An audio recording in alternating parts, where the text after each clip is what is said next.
Hey guys, back again with another review. This time it's of 2009's Kill Theory, directed by Chris Moore and written by Kelly C. Palmer. And it stars Don McManus, Rhiannon Dutz, Teddy Dunn, Daniel Francis, Agnes Butler, Patrick John Fluger, Sheffy Wickens, Theo Rossi, and Tara Manning, as well as Kevin Gage. Now, at the beginning, we see a mental patient go into a doctor's office. Dr. Carl Tufton, played by Don McManus. And he tells him that he's going to let him go out into the real world for a while, but he still needs to get his therapy and stuff. So you're like, oh, but the problem is when you see this, you don't see the person, you see their hands, and they look very fidgety, and it's very creepy and very dark, and you get this real creepy sense because it's not like, oh yeah, it's like on his legs, you know. Ooh. And then we meet the college kids who are going away on vacation for a while down to Brent's father's home, which is in a very secluded area, which seems to be quite typical of horror movies. As we move forward, we get some really good character development and some great backstory on everybody. We find out that Amber is dating Brent and that Jennifer's dating Michael, but Michael used to date Amber, so there's a little bit of a weird feeling there between them.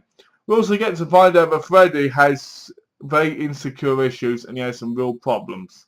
And we get to meet all the other characters, and it's really well done because you get to know each character and you never feel like there's too much going on, but you feel like there's enough going on. The pacing is right, and it's not bad for an 81-minute movie. As the pace starts picking up, they get told by the person outside, this killer, that they need to kill each other, or if there's not just one person left at 6 a.m., then they all die. Which is quite interesting and quite good because this is when they start playing mind games with each other. Because at the beginning, they're kind of like, oh, they've got their problems, but mostly they're friends. Mostly they stick together, you know. Oh, no, we're not going to let anyone die. Then slowly things start developing like it does in a good movie. And you never know who's going to survive. You don't know what's going to happen next. There's no virgin. There's no geeky person. Yeah, there's an overweight guy. But there's nothing that makes you go, oh, the stereotype person's going to go. This is going to happen. That's going to happen. And by the end, you're just sitting there going, wow, this really turned into a really, really good horror thriller. I really like the development of each character. I really like the story behind it. I really liked the acting. The acting and the dialogue was awesome. The whole claustrophobic feeling was awesome. I enjoyed it from the beginning to the end. I enjoyed hearing the story from the killer when he was talking to him on the phone or on the radio. I enjoyed hearing him because he sounded so crazy. He had that dark, gritty, disturbed sound in his voice. And that made this film awesome as well. It added to the tension. And this film was full of it because you didn't know what was going to happen next. You didn't know who was going to die. You didn't know when. And it was just great because there were some good thrills. The deaths, even though they were quite ordinary to a big degree, they were shocking and they were great to see because, like I said, you just didn't know it was coming. One of the characters I'd really like to say was really good was Freddy.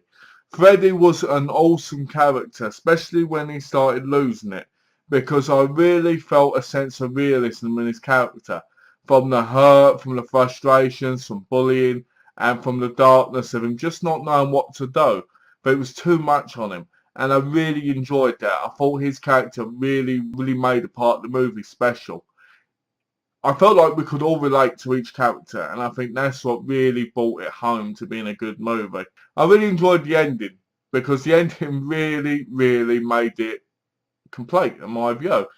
So overall, this was a great horror movie. The reason why most people haven't heard of it, and it's an After Dark Horror Fest movie, is because it was made by Lionsgate, and for some reason, they held it back. It was supposed to get a theatrical release, but they stopped that, and then there was a theatrical release in Russia, and the DVD release. Sadly, I believe this film would have been quite a well-grossing movie, because it's a lot better than something like Saw in the later years. So anyway, I give this movie a 4.5 out of 5, and I highly recommend giving it a watch. If you haven't, you can get it quite cheap on Amazon. Thanks for watching, guys. Take care. Have a lovely day. And if you haven't already, please subscribe. Thanks for watching.